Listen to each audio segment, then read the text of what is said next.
Hello and welcome back to our latest episode of the La Project. This is our 20th episode, by the way. So with me, your host Han Royani, and my co-host BJ. So welcome to the show, everyone. We're just gonna get straight into it, lah, BJ. Let's do it. Okay, so there's a lot of news to be covered. Thank you, Donald Trump. Yes, every day we wake up, there's gonna be a new story from Donald Trump. Every day, dude. Every day, Every day. Okay, so every day of his presidency so far. So we pick one first, lah. Let's do it, And then let's do we go on to the next topic. But Alright. basically, okay. So you know how Trump is big on immigration, right? He's been deporting a lot of South Americans and maybe some illegal immigrants from America to other countries, basically. From what I understand, all that he has deported are all illegal immigrants. Yes. Like people who came in illegally, or I don't know if he has started deporting this other group, the group of people who have overstayed their visas.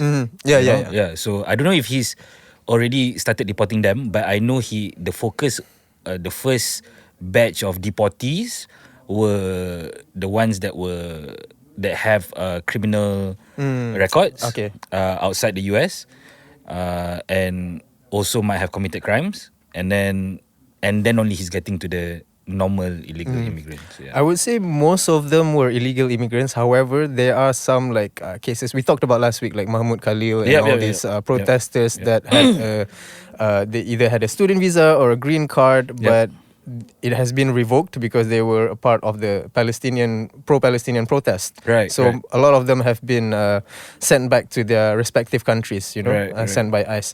But basically, the immigration story that I want to talk about today is that Trump, he's proposing to sell gold card visas. Yep. So each gold card visas are gonna be worth $5 million.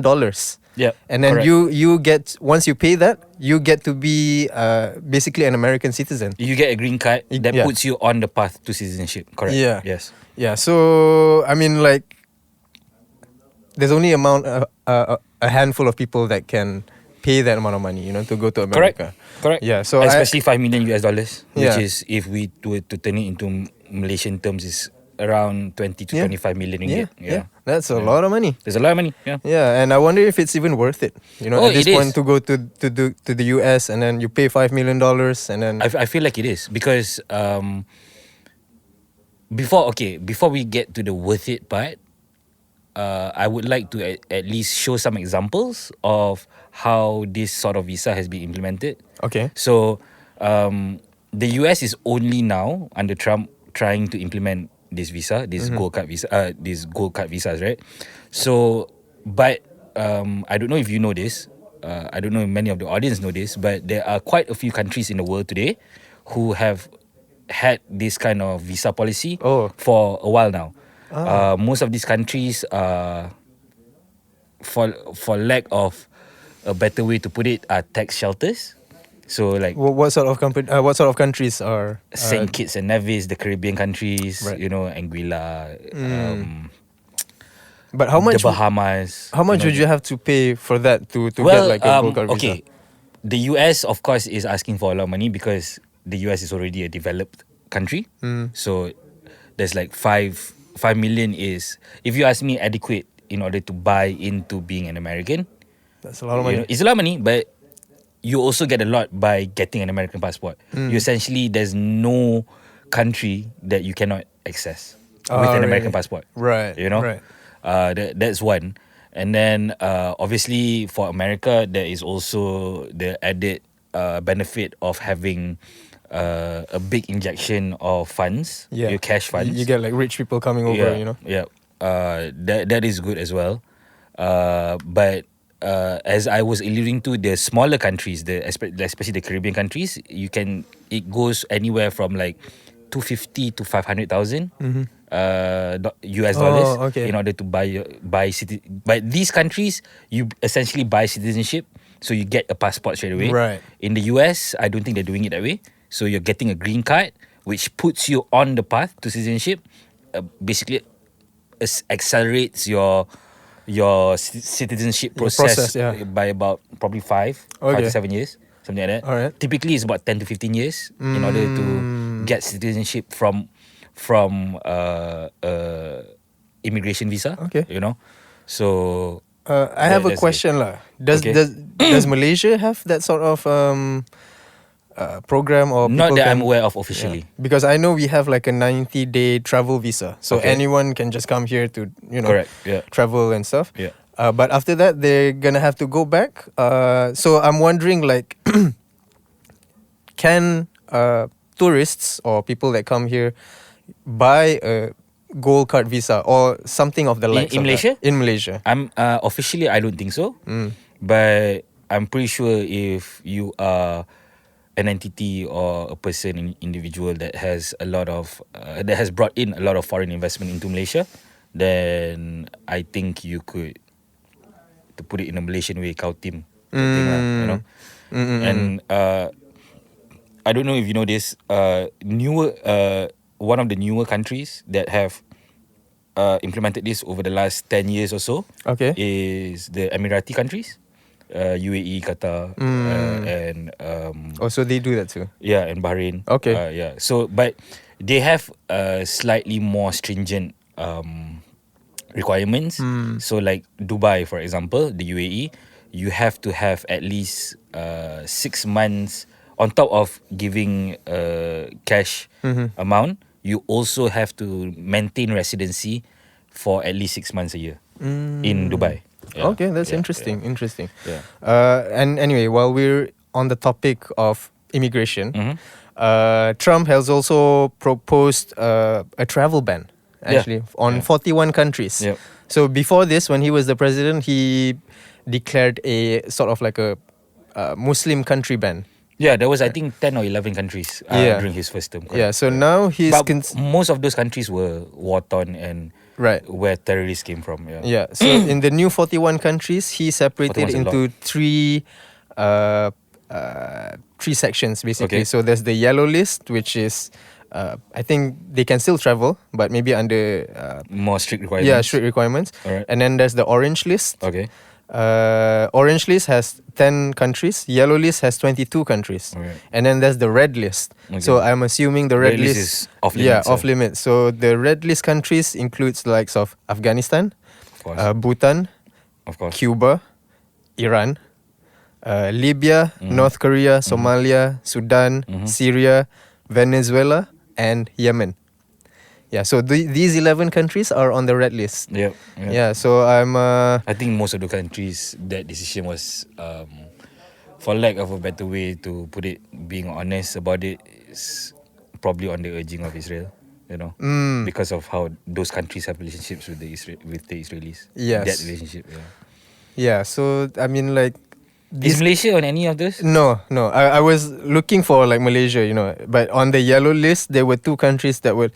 I was quite worried because it was Which is? Malawi and Mali. Oh, okay. And then I was like, oh, That's very close. Yeah, very close to Malaysia. I was like, oh, okay. Yeah. But I luckily... always accidentally click on Malawi whenever I have to enter my phone number for whatever registration online. Right? Exactly. Because Malawi is right above Malaysia, I think, if I'm not mistaken. Yeah. So and then below that is Mali. Yeah.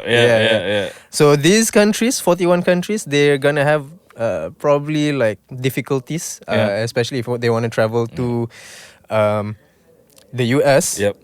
But I wonder if there were individuals from these countries that were able to pay $5 million for the gold visa.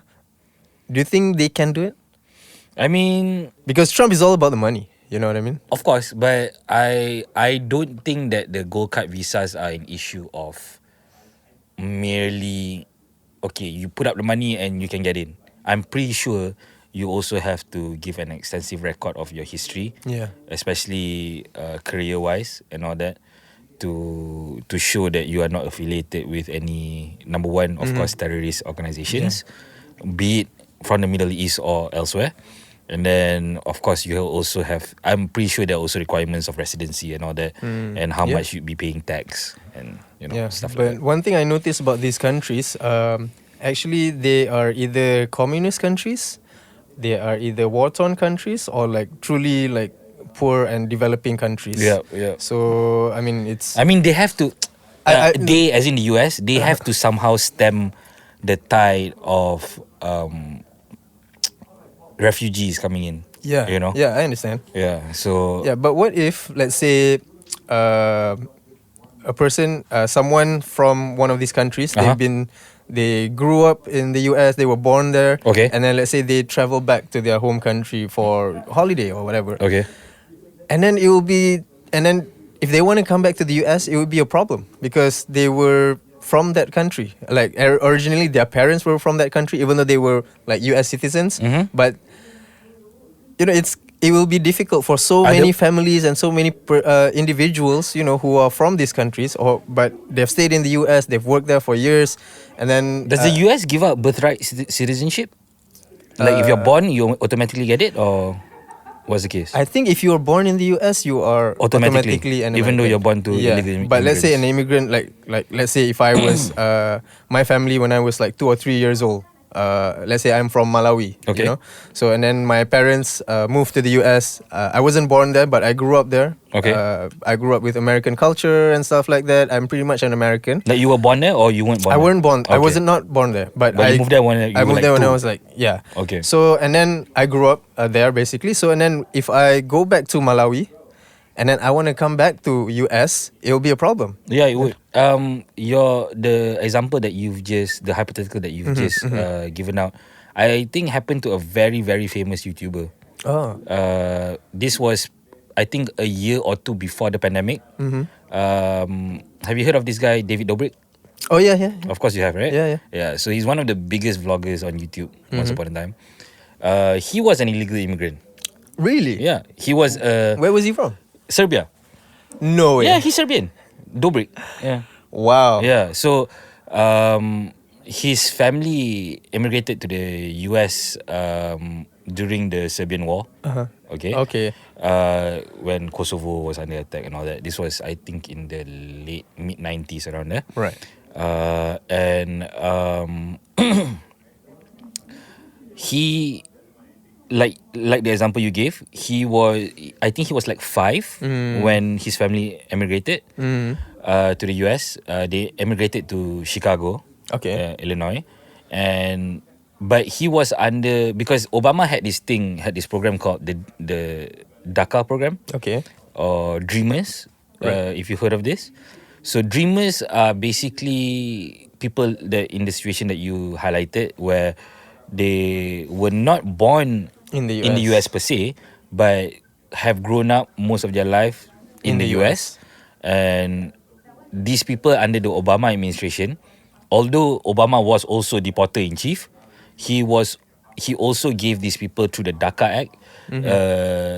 He gave this class of people, or this group of people, the title or the label of dreamers. So they essentially were being put on a process of, or path to citizenship, yeah. even though they were not born and their parents were illegal immigrants. Okay. Or in the case of David Dobrik, I think his parents were overstayers of their visa. So then his family was deported. No, his family was not deported. This was under Obama. Okay. This was under Obama. So his family was not deported, and it's just that they couldn't, like, he kept highlighting in his vlogs how he really wanted to go back to Serbia to visit his grandma, visit his granddad, and all that. But he couldn't do it because he just couldn't fly out of the country, because if he did, he couldn't come back in. Right. You know, he could fly out, but he couldn't come back in. Yeah. So what he did was he went about it the right way. What did he do? And eventually, like, he went through the DACA process. Okay. And eventually Okay. he got his passport and was able to leave the country and come back in. Oh, okay. As a US citizen. So I think that if people, I don't know if Trump has actually gotten rid of the DACA process, because I don't think he can via executive order, because that was done through Congress. Okay. So it's actual law. Yeah. And I don't know if Trump can actually, through executive order at least, just sign his pen and get that out of the way. I don't think that's possible. But I would think that if you were to want to go about it the right way, that's the best avenue. Especially if you're from these 41 countries, right? Correct. Yeah. Yeah. Okay. So back to Trump. I think this is probably one of the bigger issues that has come out this week. Locally in the US, I think it is. In the US, yeah. So basically, he recently signed an executive order to sort of dismantle. I'm not sure if dismantling is the right word, but basically, basically he's trying to He's remove a lot of authority of the Department of Education. Yes, right? the Department of Education. So I mean, like, if you read the title of the news like that, you will be like, what? What is he doing? You know, people need education, but you know, he does this, and the Ministry of Education minister was Secretary of Education. Secretary of Education was something Linda McMahon, the wife of Vince McMahon, former president of WWE. Who people say is still actually in charge. Vince McMahon was a wild guy. Yeah, dude. Linda McMahon has wrestled in the ring before. No way. Yeah, dude. When I was a kid, like the whole family would. Stephanie, Shane, oh man, my god, like they were all there. And now this woman is the Secretary of Education. Yeah, but what people don't know behind the scenes, she was responsible for a lot of the growth of WWE. Right. To make it what it is, the billion-dollar conglomerate it is today. And she's a very, very shrewd businesswoman. Even in Trump's first go-around, first term as president, starting in 2016, she was actually a special envoy to the Department of Education. Okay. So like a advisor that reports only to the president and no one else. Oh, so she's done this sort of. She's been in a similar role, and right. Education has always been her pet issue. Oh really? Yeah. Okay, because people are surprised because of the WWE connection. Yeah, because right? she's a businessman. Yeah, she's a businesswoman. Yeah. Sure. I mean, like, there's no doubt that she's a great businesswoman. But the Ministry of Education, I mean, sure, sometimes people can run it like a business, but they call it Department of Education. Department of Education. Yeah. Sorry. So people. I understand that Trump wants to run the country like a business, but however, I think education shouldn't be dismantled or be revamped. I mean, I'm not sure what he's trying to do, but from the title news, just based on the title news, I'm like, bro, what are you doing? Okay. You have let's. Okay, you make valid points. Okay. But you have to keep. I think that for understanding the whole issue, there's one important thing that you should know about the Department of Education, and that it was only established in the year 1969. The Department of Education? Yeah. Okay. So, prior to that, for the 200 years before that, there was no Department of Education. The issue of education was left to the states. So, each state had their own, had their own syllabus, had their own control and all that. No wonder America is so like divided.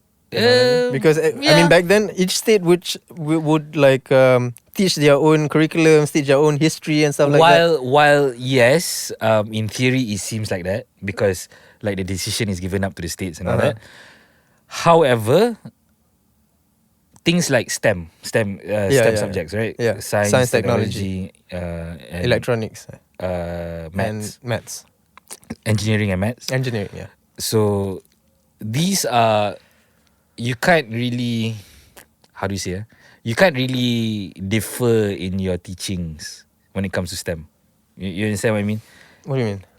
Maths is 1 + 1 is equals 2, right? There's no philosophy behind it. Yeah. You know, so that's what I mean. Science, technology, engineering, and math is like that. Yeah. So it's a very finite kind of subject. Yeah, it's direct. There's no subjectivity to it, or very little subjectivity to it. So that's why prior to 1969, it was the golden age of science and technology in the US. You know, like people will argue now, but now it didn't come organically from the grassroots of the US. A lot of you see a lot of the tech bros or the tech CEOs, especially the most powerful ones, are not from the US. I think Tim Cook's probably the only one. Oh, really? Apple. Yeah. He's probably the only one that's a white man from the US. But everyone else, like CEO of Google, for example, is Indian. Indian, yeah. So Elon Musk himself is South African. Yep. Twitter CEO is also now, I think, she's like a immigrant woman. if I'm not Right. mistaken. Okay. So ex CEO. So Before Trump, no, before as in Musk took X. over. Okay. X is CEO. Right. Yeah. Not Twitter. Sorry. Okay. Yeah. And see, this is like now what I'm trying to say is that right now the talent in the top levels are not necessarily homegrown from the US, whereas prior to 1970, Okay. prior to 1969, all these people were Americans. Okay. You know, they weren't sourcing from outside the country. Yeah, but then like if Trump does this, he sort of revamps or maybe he cuts down a lot of stuff on the Department of Education.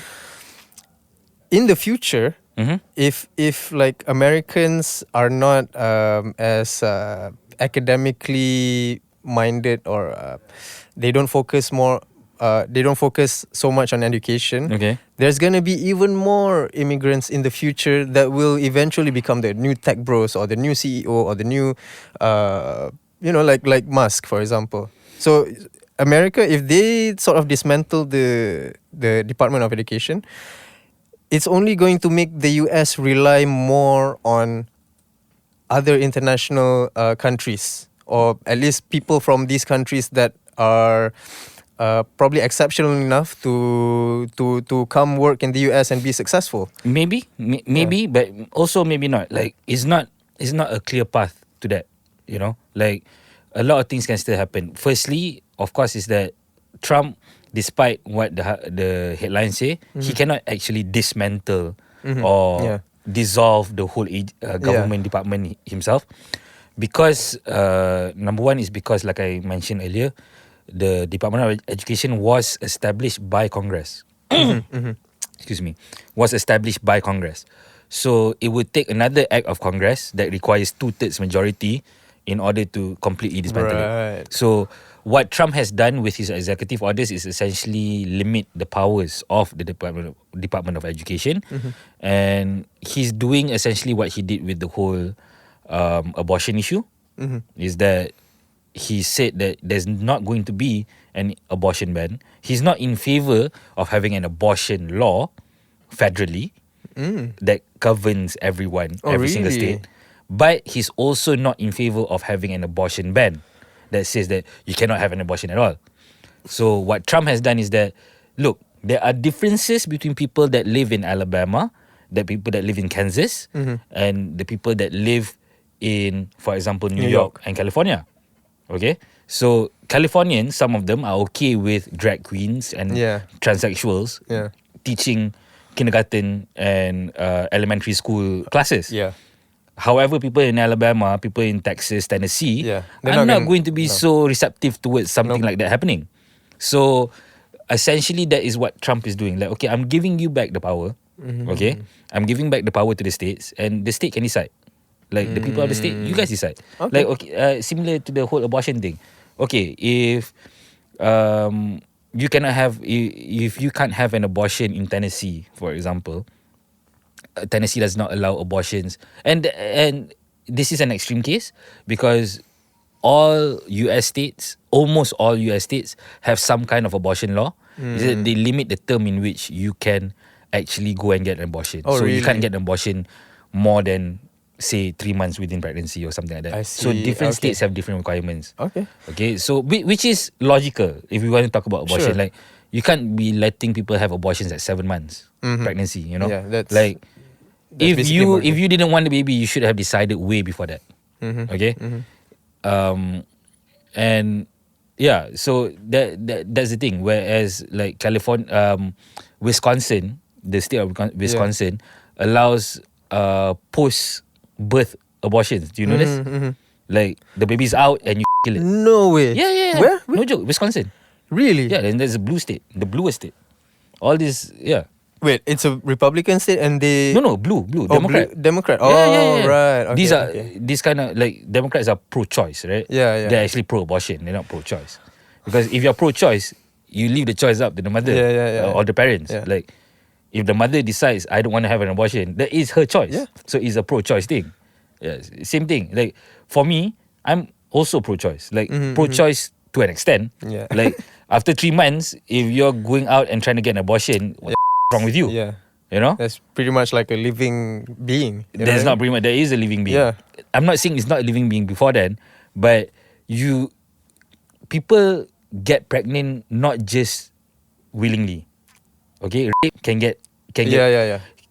be a source of that as well, and certain people have a moral conundrum within them where if I get raped, I get pregnant. Do I want to have this kid? Do I not want to have this kid? You know, that kind of thing. And I think 3 months, 4 months at the most is like the cutoff point for you to be able to make that decision. Yeah. You know, beyond that, I think it's too much. But I do wonder. Okay, that's like about the abortion stuff. But in terms of education, if each state was allowed to basically do their own curriculums and all that, I feel like it's gonna be creating a bigger rift in the US because each state will be like, for example, like you said, Wisconsin or Alabama, so people from Alabama, they're gonna have a very different worldview from someone from California or someone from New York, for example. Correct. So there's a chance, I mean, I don't know how big the chances are, but there's a small chance that this can create to a bigger issue that can lead to possibly another civil war. I don't think it's going to go that far. But because under Trump's executive orders, you can't actually...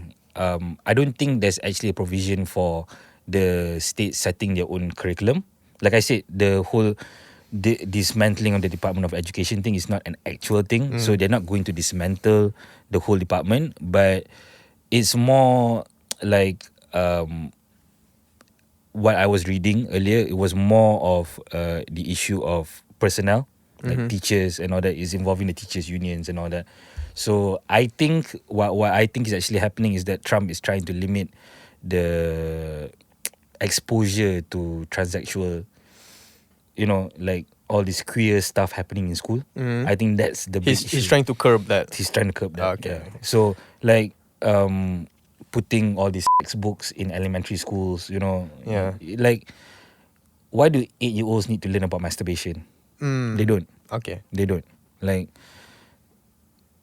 even over here in Malaysia, we are only being taught about sexual reproduction. I think at 15. 15. Yeah, you're right. So 15, 16, that is probably the right age to do it.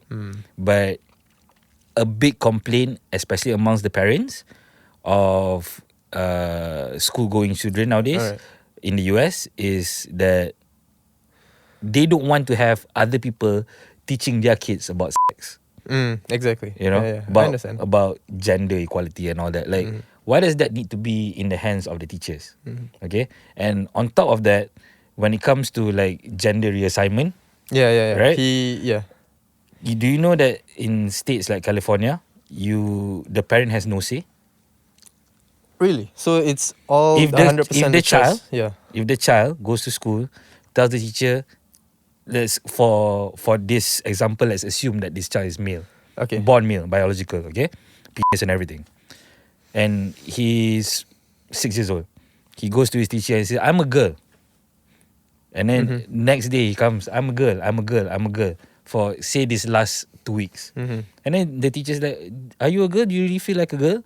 And then the child's like, yeah, I'm a girl and all that. And then the teacher can see it right to recommend this child for gender reassignment surgery, and the parents cannot do anything about it. Wow. That's what happened to one of Elon Musk's kids. Wow. Yeah. That's wild. Yeah. They fed the kid. I think the kid was a male child, and they gave the child hormone suppression. Right. Yeah. That's crazy. Like puberty blockers. That's what it's called. Yeah. Is that why now Elon Musk is a big Republican? Yeah. He said that. Oh. Yeah. That's the main reason why. Okay. So that's his like villain origin story. Is that Yeah. what- okay. Yeah. Okay. Yeah. But you But know, who's the villain there though? In that situation, who's the villain though? Yeah. I completely get it. But say like, because right now Trump has sort of abolished any other genders other than male and female in schools. Correct, because there are none. Yeah, There's only male and female. male and female. Yeah. However, I would argue, like maybe someone after 12 or 14 or 15, they have probably like the experience. They're not like 6 or 7 years old anymore. No, but Now they're they also not 18. okay, I understand that. But when Trump sort of established all this just male and female kind of thing, maybe it's a small minority, but all these probably LGBT plus kids. Q plus, you forgot Q the Q. plus. Okay, my bad. Q plus IA.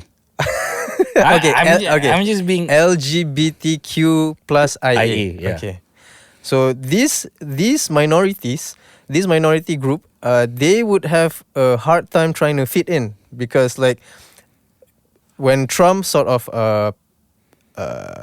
declares that okay, it's only male and female, so these kids that are probably I wouldn't say confused. They're probably anxious. They're probably nervous because they want to be like them. They want to be themselves. You know, sometimes people can, I wouldn't say change, but it's just a part of themselves. So I'm not trying to like, you know, watch this. I'm not trying to defend LGBTQ. There's gymnastics going on in his brain right Yes. now. Yes, but you know, these people, they will have a hard time trying to just live a regular life, you know, because of what Trump has done, people will view all these LGBTQ plus IA kids to be like outcasts. They're not like part of the normal people or whatever. Yep. So it's going to create a bigger rift between like the minorities, minorities and majorities, I would say. So, and especially in the US where the people are so open-minded, Okay. you know. Do So you know what percentage of the population this LGBT plus IA? less than like probably 5 or 10%. They're 1%. They're 1%. Yeah. Still, people are Do still. you make the 99% suffer for the one? No, of course not. Exactly. But you have to find a way for everyone to be and feel included.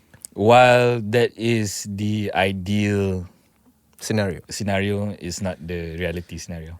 How come? I mean, like, How okay, come? during Because no. that's During the reality. Obama, during Biden, they Uh-huh. did all that. Okay, sure, they're not perfect presidents, and it wasn't a perfect Okay. terms or whatever. Okay.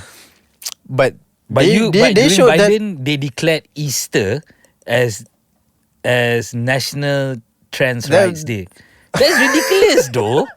It's Easter. Is the regardless? Okay, I'm not a Christian. I'm a Muslim. Okay, I'm not the most devout Muslim in the world, Okay. but I am a Muslim. Okay, I subscribe to Islam. You don't disrespect a religion by taking the birth of the Prophet, the day that the Prophet Yeah. was born, and you turn it into Trans Visibility Day. Okay. That's absolutely ridiculous. That's wild. That's Yeah. wild. I wouldn't. Okay, that's a. Easter, Yes. man. No, but what I'm saying is, when they under their presidency, Mm-hmm. they showed that like at least all these LGBTQ plus IA kids are included. You know what I mean? So even though they're just 1%, but everyone is, I would say, American. Yeah, but look at what has happened. That's how the Democrats lost power. No, there's a bunch of reasons why the Democrats lost power. Yeah, That is but probably one of them. I think, to be honest with you, as an observer from the outside, I would say that's at least number one or number two. The reasons why. Yeah. Yeah. For sure. Because as parents, like if you have a kid and you know, even if your kid is not of school going age yet, like me, right? My kids are 2 and 1. Mhm. I am terrified of something like that happening in schools. I don't even live in the US, Yeah, I know. you know? But the culture has permeated so much into our culture, you know? Yeah, Where yeah. this kind of thing, like I've heard of more gay or lesbian or queer people in Malaysia itself than ever before. Will you not agree? Sorry, can you repeat that? There are more, you hear of more or you know of more queer, Uh-huh. lesbian, gay people Yeah. than ever before today. So my point is that it's not as a parent, it terrifies me. I understand. Because the kid is going to school, the kid is going to be in school more than they're going to be with their parents. Yeah, you're right. Once they're of school going age, okay? And that's 12 years, 11 years of schooling. You know? A lot of things can change in that. And there's more gays around than ever. Terrifies the out of me. Oh, you scared about that? Yeah, dude, I'm a Muslim. Okay. Of course I'm terrified about that. Like, number one, you put the religion aside. Okay? You put Islam, Christian, whatever aside. Gays cannot reproduce. You are lesbian or gay, whatever. If you're woman, man, you cannot reproduce. Yeah. And? Yeah. What happens to your population if you can't reproduce? I mean, like, if you're a Muslim, you would be like, okay, that's good. They can't reproduce. What do you mean? I mean, because you're a Muslim, right? So you No. I don't think in that way. I don't think like, Okay. these people don't deserve to exist. No. Okay. I don't think in that way. What I'm trying to say is that as a whole, I'm not looking at it on a micro level. I'm looking at a macro level, which is the country. Okay. Our population is going to get stagnant, and eventually, if okay. and more gays are around, lesbians are around, eventually, the population is going to collapse. It might not be now, but it could happen in 50 years. I understand. In You 50 know? years, you think we can be some like America or something like that? If it goes unchecked, that's what I mean. If it goes unchecked. Nah, I don't think that's gonna happen because Malaysia is still somewhat it's an Islamic country. No, of course. Yeah. I'm not doubting that. What I'm saying is that if it goes unchecked, if they are allowed like to be permeated through Education. through education or through schools, and it gets to the point where, because like in the US they have teachers who are gay and queer, and that's okay if they don't advertise it. They just go in, be professional, be teachers. Yeah. But they are But they if they're are influencing, promoting it. yeah. They are, look, even if they're not saying you should be gay to your kids, to their students, but you are, if they are standing up in front of class and saying, look, I'm the teacher, I'm the authority figure in this classroom, and I'm gay. So there's nothing wrong if you it automatically gives credence to the kids to feel like, oh, there's nothing wrong with being gay because authority figures are gay. You know? And that can increase the population from 1% to 5 to 10 to 20 to 25, which 25% of gays in the country, that is Dude, listen. America is a huge country, right? Yeah. Around 300 million. Yeah, and yeah. I would say the biggest form of LGBTQ plus IA community is in America. okay. And over... I would argue Thailand is bigger, but okay. Okay, sure. But over the inception of America, they've had gay and trans people throughout their history, basically. But Not as open as it is in the last 20 years. Okay, Yeah. but still, even over the last 20 years, there's still only 1% of the population. Okay. So what you're saying is, okay, so now let's say Malaysia adopts a similar thing to the US where we allow like but do you know how much of the population under the age of 18 has been declared gay? No, I don't. 20%. In Really? the US, yeah. Okay. Yeah, now. So the school-going kids are all declaring gay, queer, some, I'm a cat, furry, you know.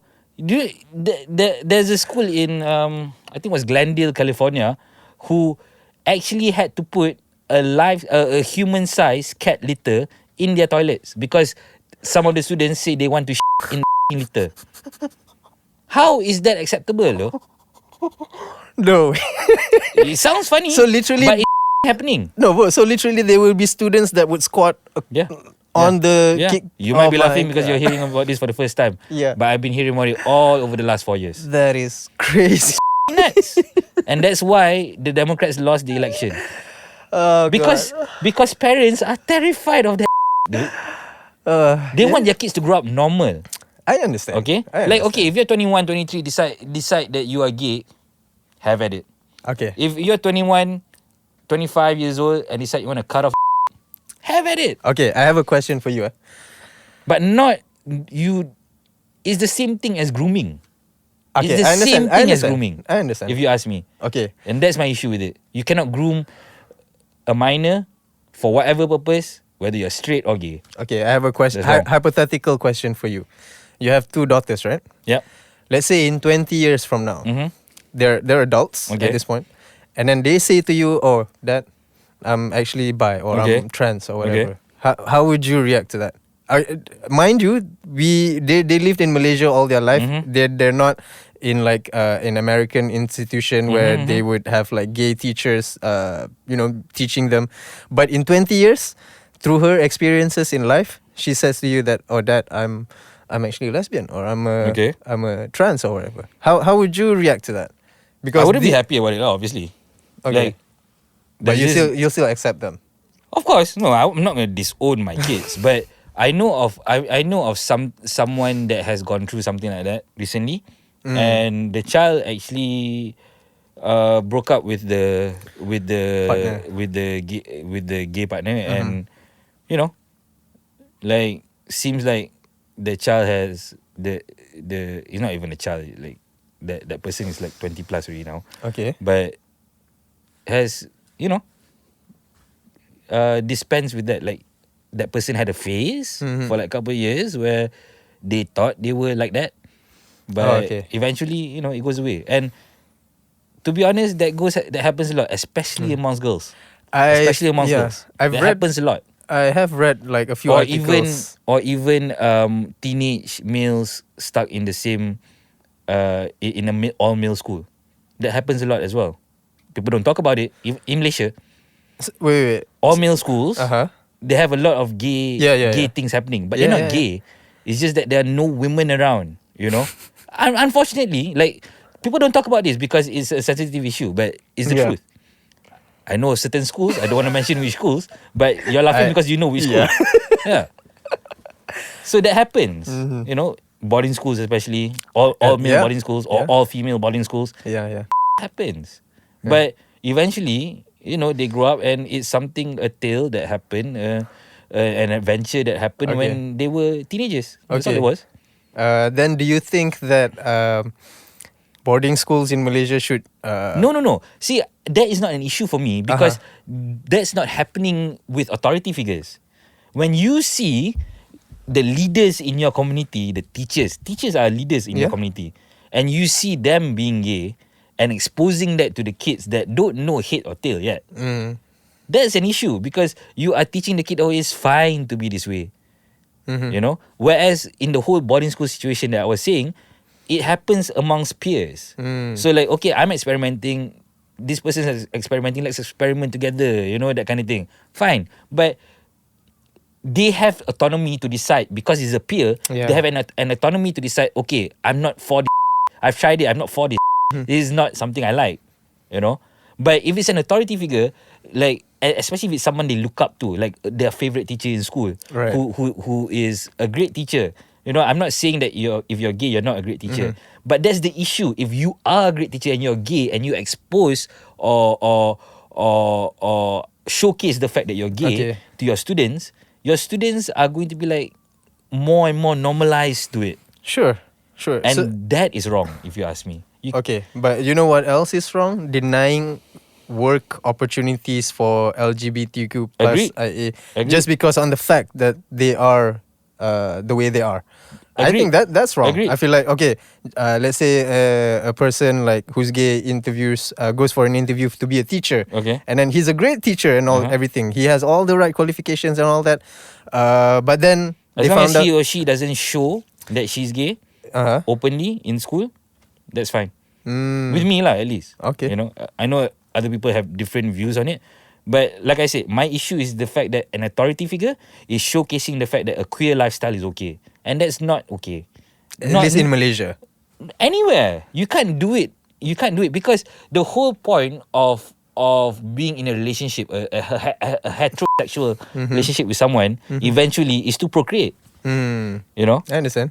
like, But- eventually it's the extension of your lineage. I understand. But let's say if the gays or the lesbians can't reproduce, then like what's the problem? Like the rest of the single people, The problem they is can, that they can my procreate. kid who's suddenly gay, Okay. is not going to procreate. I understand. So I'm not going to have any grandchildren. Yeah. They can adopt. It's not the same. That's not my lineage. No, but no, okay.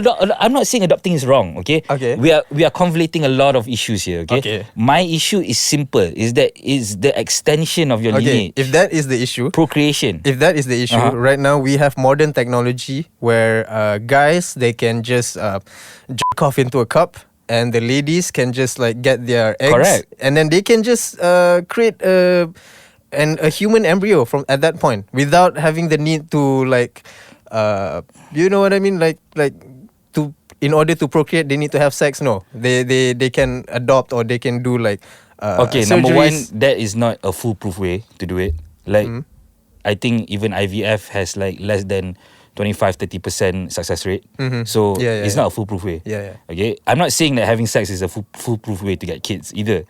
But my point is simply that, okay, even if the gay couple, lesbian couple has kids through IVF. Okay. Okay, let's assume everything goes well, they have IVF. It's still not the egg of one of them, or not the sperm of one of them. Okay. So one of them is essentially adopting that child.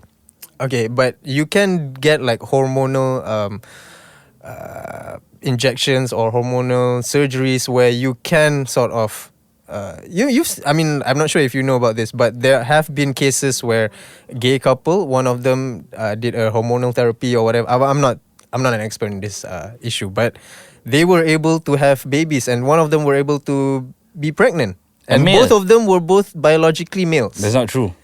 Dude. That's not true. What do you need to be pregnant? No, they did. You need like a proper womb, embryo, and all that. That doesn't happen, man. Dude, there's Pull it up. Okay. Pull it up. Hold on. If that has actually happened, pull it up. Okay, hold on. From my knowledge, science is not something where you can have kids if you're a male person. Like, you don't have the fallopian tubes. Okay. You can't produce I eggs. understand. Yeah. I understand. Yeah. I was like shocked when I first read it. It was probably an artificial insemination lah. Like, you put the womb there, and the womb probably had a child already in it. Oh, I'm not sure about that. But that's still not your DNA. It's not the DNA of the person with the womb inside, because they are male and they don't have fallopian tubes. So, I mean, it's as simple as that, dude. Okay, actually you're right. One of them will be sort of adopting. So the lineage is just for one person. But still, you know what I mean? Still what? If that's the issue, like, to me, I feel like it's not an issue, especially for the rest of the population. You know what I mean? So because if they're gay and they're a couple or whatever, and their lineage dies there, so that it's not gonna continue in their like bloodline. But in order to assume that, you are assuming that these people don't deserve to have kids, which is not where I'm coming from. Okay. That's not where I'm coming from. I'm not saying that gays there shouldn't be more gays around, or there should be less gays around.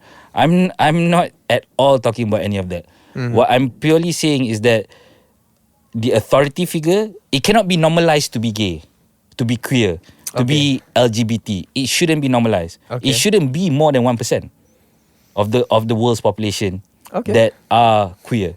It's wrong. It's just against nature. Okay, I understand, but I feel like I disagree with what you feel. I feel like everyone should have a choice to live the life that they want to live, regardless of their gender or regardless of their religion. I feel like everyone should be able to be free.